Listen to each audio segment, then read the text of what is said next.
Jai Hind everyone.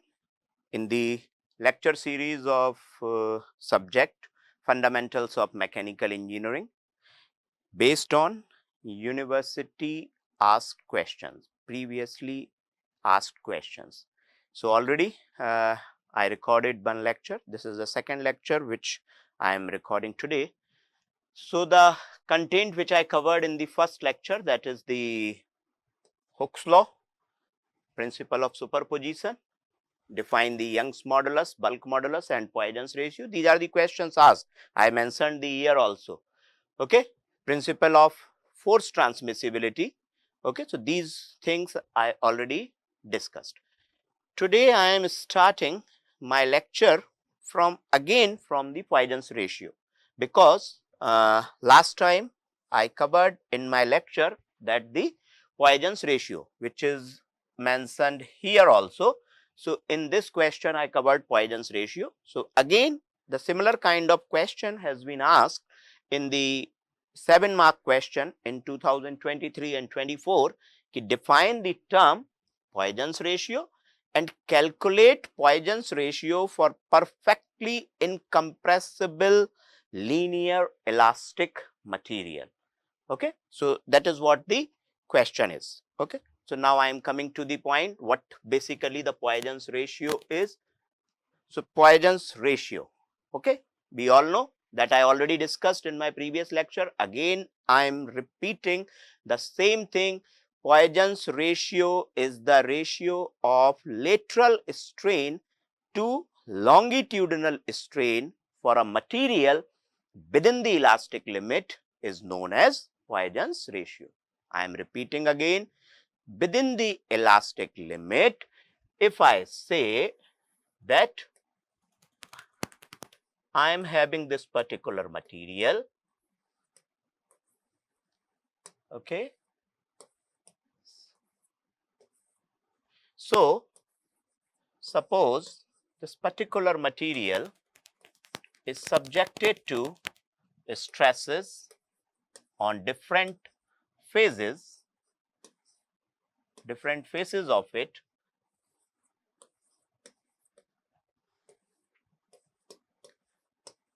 So, if I consider this as a material, this as a specimen, if I say a force in x direction is there. So, because of this x direction force, this will be elongated, but we are not adding or subtracting any material to it. So, definitely either the width or the thickness, that will be increasing or decreasing. So, this will be considered as lateral strain. Why it is lateral strain? Because the force is in x direction and that deformation which we are observing along with the deformation in the direction of force applied is perpendicular direction. So, it will be considered as what? It will be considered as lateral strain, that I already explained. Okay. So, no need to go again in this. So, within the elastic limit, the ratio of this to this is Poisson's ratio. Lateral strain to longitudinal strain is Poisson's ratio. But this question was asked only and only for the 2 marks. The question is what? The question is what? Question is something else now. Calculate Poisson's ratio for perfectly incompressible linear elastic material, how much it is. So, it is adding value to the question. So, now I am coming to that part. What you are supposed to write? If I ask that a stress element is subjected to stresses in x direction, sigma x, in y direction, sigma y, in z direction, sigma z. So, what will be the strain in x direction? Let me write this, that strain in x direction, that will be sigma x upon E by the Hooke's law. What will be the strain in x direction because of stress in y direction? So, definitely it will be sigma y upon E into 1 upon m. Sigma by upon E into 1 upon m. I may write 1 upon m, I may write mu, whatever. I generally prefer 1 upon m. Is it clear to everyone? Again, I am explaining what is this sigma y upon E. Sigma y upon E, let me explain here. Sigma y upon E, sigma y. In this direction, the strain is sigma y upon E. This direction, y direction, in the direction y axis, sigma y upon E क्या होगा? It will be the longitudinal strain. By the definition of Poisson's ratio is 1 upon m equals to lateral strain upon longitudinal strain. So lateral strain for bidirection, sigma y upon E. I have to find out strain in which direction? X direction, because I am writing the equation for X direction. So it will be sigma y upon E, that is the longitudinal strain in bidirection. If I multiply this with 1 upon m, it becomes the strain in X direction. So sigma y upon E into 1 upon m. Similarly, I may write sigma z upon E into 1 upon m. So that is the equation. In the similar fashion, I may write in y direction sigma y upon E minus sigma z upon E into 1 upon m minus sigma x upon E into 1 upon m. This question must come in mind. Why minus sign is coming? Minus sign because if the lateral strain is positive, then longitudinal will be negative. If longitudinal is positive, lateral will be negative. So epsilon this. Similarly, epsilon z, strain in bidirection. So I may write sigma z upon E minus sigma x upon E into 1 upon m minus sigma y upon E into 1 upon m. Now, if I have to find out the volumetric strain, change in volume upon horizontal volume. So delta V upon V equals to epsilon x plus epsilon y plus epsilon of z. So what it will be? It will be sigma x plus sigma y plus sigma z upon E minus sigma x, what it will be? Sigma x plus sigma y plus sigma z upon E into 1 upon m into 2. This will be, if I add up all these. And for a perfectly incompressible linearly elastic material, delta V will be equal to 0. So delta V equal to 0. So from this equation, I can say that 1 plus 2 upon m will be equal to 0. 1 minus this equal to 0. What it says? 1 equal to 2 upon m, and it implies that 1 upon m will be equal to 1 by 2, which is equal to 0.5. So that is the answer. So that was the question for 7 marks. 2 marks for the defining the Poisson's ratio. The another 5 marks for calculating the Poisson's ratio for perfectly incompressible linearly elastic material. So am I clear here? Now I am coming to the next question. Okay. So this I covered. Principle of transmissibility of forces I covered. Now I am coming to the question. Define lateral, longitudinal and volumetric strain. So let me come to that point. Okay. Strain. So the very first thing, if I am dealing with the stress, then I have to define the term strain. Strain means what sort of deformation is taking place. What is the change in shape or size when a body or an element is subjected to any stress condition. So, it is written over here also. It is the change in the size or shape of the body due to any deforming force.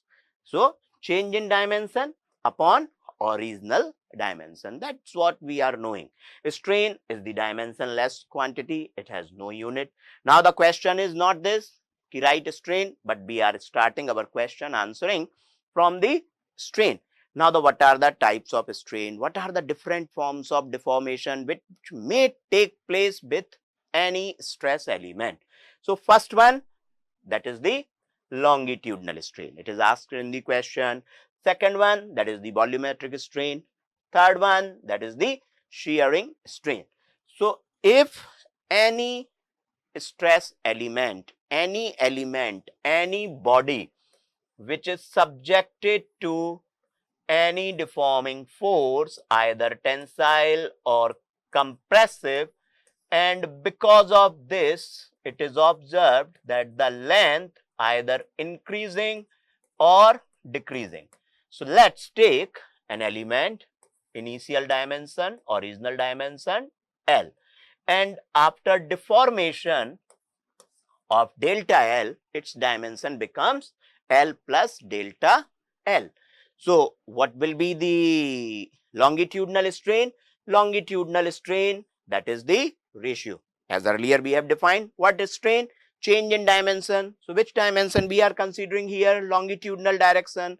Longitudinal direction means in the direction of force. So, in the direction of force, what is the change we are observing? We are observing the change in length. किसके साथ उसको ratio लेना है? Original length के साथ. So, either we can write small l upon L or we can write delta L upon L. That is the longitudinal strain. What else? What else the change may occur? The another change which may occur, that is the change in volume. Okay, let's consider volumetric strain, change in volume. We can take certain examples. Okay, as we are filling the balloon, what change we generally observe? We observe generally the change in volume, the size of balloon is increasing. If we are filling air in the tire, then tire or tube, what we are observing? We are observing the change in volume. So, it is not necessary that always we are observing only the change in length, we are observing the change in volume also. So, what dimension we are considering? If we are considering the length as a parameter, then longitudinal strain. If we are considering volume as a parameter, then we will be taking what in consideration? That is the volumetric strain. So, a stress element subjected to like and equal stresses on all its faces. There are 6 faces of a cubical stress element, and like stresses means all are tensile or all are compressive on all the faces, all the 6 faces. So, what we are observing? We will be observing that the change in volume, and the volumetric strain will be what?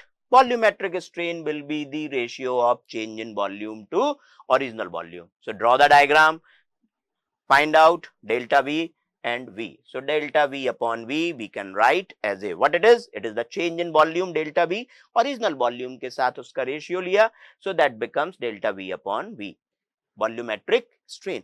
So, only this kind of strain, these two we are considering? No, there may be another condition also, shearing condition. If the applied force or the deforming force is parallel to the plane of application, parallel to the plane of application as it is shown here. Okay. So, what? Either we are observing the change in length? No. We are observing the change in volume? No. What we are observing? We are observing that the shape is changed, shape change. So, that will be considered as shearing strain when we are observing change in shape. So, change in shape. So, when the deforming force produces change in shape of the body, then we consider shearing strain. It is how will we measure the change in shape? that will be measured in terms of angle through which the line of originally perpendicular to the fixed faces is turned due to this. So shearing strain here is theta. How will we find out theta? So consider this triangle, delta x, that is the change, L, that was the original position. So delta x upon L, which I may write shearing strain. So shearing. So here we discussed three kind of strain: longitudinal, volumetric, and shearing strain. So longitudinal, you have to draw this diagram in this manner. You will be doing volumetric strain in this manner, and for shearing strain in this manner. If you are defining, then definitely you will be scoring full marks. So here now again I am coming to the questions. Okay, what we covered now? Now we have covered this also. Again, shearing strain, what do you mean by shearing strain? That is also covered. Okay, that is also covered. Yes or no? Okay, now I am coming to the questions. Develop the relationship between ECK and Poisson's ratio. E, the Young's modulus, C, shear modulus, K, that is the bulk modulus, and mu, 1 upon m, that is the Poisson's ratio. So all these terms already defined: elastic constant, modulus of elasticity, modulus of rigidity, bulk modulus, already discussed in the previous lecture. Okay. So the relationship between EG and K. A YouTube video is already available on the AKGEC Digital Studio YouTube channel with the link that will be available in the details of the video also. So that will be available to you for the purpose. So you can refer this particular video, you can go through for this video. Another question. So this is already done. This is done here, I can say. Now I am coming to the point: draw the stress strain diagram for the ductile material and the brittle material. Okay. Okay. So that is again the same thing. A YouTube video is already available for the stress strain diagram for the ductile and brittle material. You may find the video link youtube.com watch on the AKGEC Digital Studio by the name Vivek Pansari. So that is available also. So these two I am not covering again. I am not repeating the same thing. Okay. So these links are already available to you. So here I covered what the things. Now this point is also covered. So now I am moving something ahead. This question is also done. Define the bulk modulus. Establish the relationship between the modulus of elasticity and shear modulus. This is also covered. Yes, am I right? The video link is already available. So that is available in the details also. So all these questions are done now. So in the next video, I will be covering some more part. So for this time, thank you very much. Thank you.